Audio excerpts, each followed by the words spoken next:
Bine ați venit în bucătăria lui Lucian, un diavolo de șef.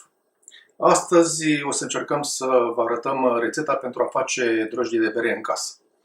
Este foarte simplu, avem nevoie doar de 3 ingrediente: zahăr, făină și bere, de preferat blondă. Cantitățile sunt următoarele. Aici avem zahăr, vom folosi o linguriță, care aproximativ 10 grame de zahăr.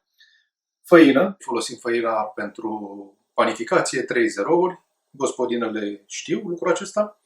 O lingură de făină, cantitatea aproximativ 15-20 de grame și 100 de ml de bere blondă.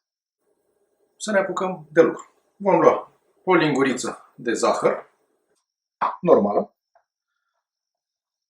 o lingură de făină, la fel, nu trebuie învârfuită, normală, și amestecăm cu 100 de ml de bere blondă.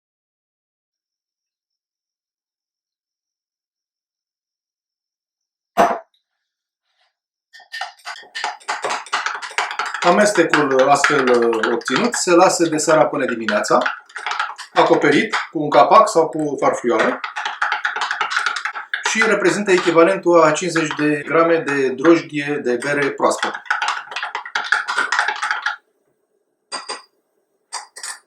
Mulțumesc!